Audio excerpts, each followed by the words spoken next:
Okay, so I have all my ingredients here for the chicken cacciatore. I've got my chicken thighs, which I do have 8 of them here, but this is going to make a lot of leftovers. We like to have leftovers, especially my husband when he comes home at lunchtime. He likes to reheat leftovers. So these I've already put salt and pepper on them. I've got all my veggies cut up. I've got 2 green bell peppers, 1 orange bell pepper, and 1 onion. It called for 2 green and 2 red. I didn't have a red, and I only had 1 orange. So I'm just going to make it work. I have my 100% whole grain wide ribbons or egg noodles, whatever you want to call them. My sister-in-law has made this recipe and used mashed potatoes instead of noodles, and it's very, very good with that as well. But I'm going to do these noodles tonight. Then I've got my butter, my whole peeled tomatoes, olive oil, white wine, garlic. It called for fresh mushrooms, but I don't have any, and my husband is the only one that likes mushrooms, so I'm just going to use some leftover jarred mushrooms. And then the spices. I've got red pepper flakes, thyme, turmeric. It called for fresh parsley. I didn't have that either, so I'm just going to use some Italian seasoning, salt, pepper, and some Parmesan cheese.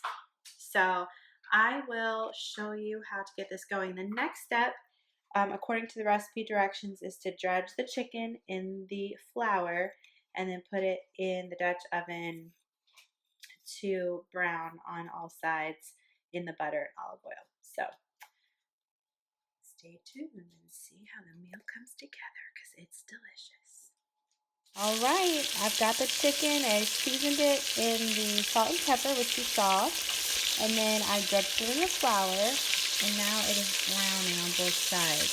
So I'm going to start flipping it over, and I'm having to do it in batches because I don't want to crowd the pot.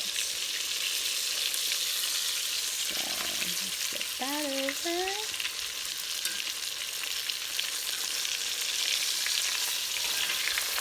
There we go. Looks good. The recipe just says to brown it on both sides and then remove it from the pot. It'll finish cooking in all the liquid at the end. So right now we're just looking to get some good color on there and lock in that moisture. Alright, next step is to remove the brown chicken to a plate, which I've done. And again, you can see pink. It's not cooked all the way through. The point is just to brown it. And then you're removing half of the fat from what was left over of the olive oil and garlic. What am I talking about? Olive oil and butter. And now we are adding the peppers, onions, and garlic to the pan. I'm going to get that all coated around and mixed up. Just break up these onion pieces. I only am using this ladle because I had to scoop out the extra fat. I prefer something else. Let's see here. There we go. So we'll break these up and let these cook around for a little bit. Yum. Okay, next step is the spices. I've got thyme, turmeric, Himalayan sea salt, and crushed red pepper. So those are all going to stir those around and sprinkle in. Sorry, can't do 2 things at once. Alright, now I'll get those to stir. Oh my goodness, it smells so good. Don't you worry about all these little bits down here either. That's what the white wine is for. It's going to deglaze the pan. Oh yeah. Next up, mushrooms and wine. Alright, everything is looking beautiful. I did add the mushrooms, you can see kind of in there, and now I'm going to add the wine. It calls for 3/4 of a cup. I just buy this wine in this thing, I don't even know what this is called, a box of wine.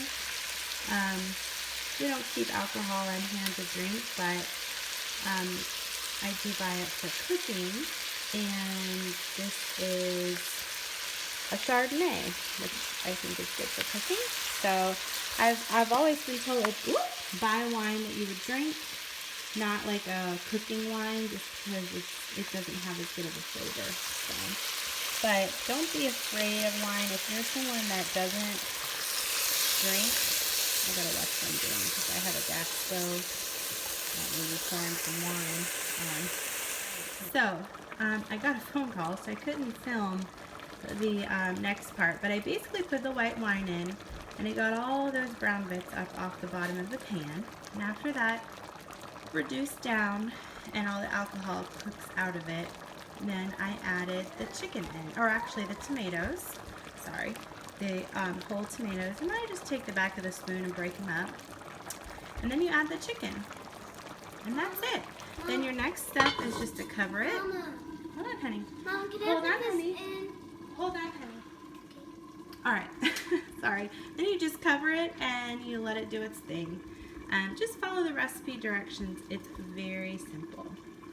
Also, while that's finishing off, we want to go ahead and make our pasta. So I'm going to go ahead and get some water boiling and get this in to cook. This doesn't take very much time. So, right. And looking at the directions again, you're supposed to finish it off in the oven. So mine has been cooking on the stove for quite a bit longer than it told me to, but I decided to go ahead and stick it in the oven to finish it off like it said. So I'll show you the end result here when it's finished. Right. This is the finished product, and I'm going to show you how to plate it up. So do a little bit of noodles. I'm going to come over here, and we're going to do some veggies. Sorry, it's very hard to do this while you're trying to make sure it's all framed. So some veggies. Oop.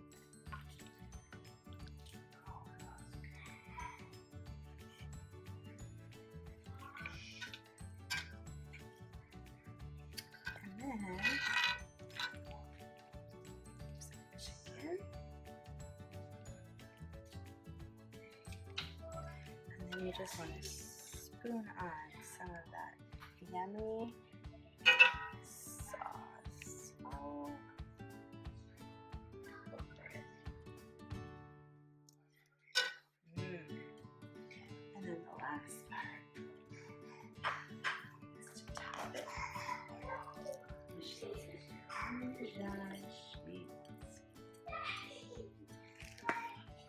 This is from where I cut my kids up earlier. There you go. Enjoy.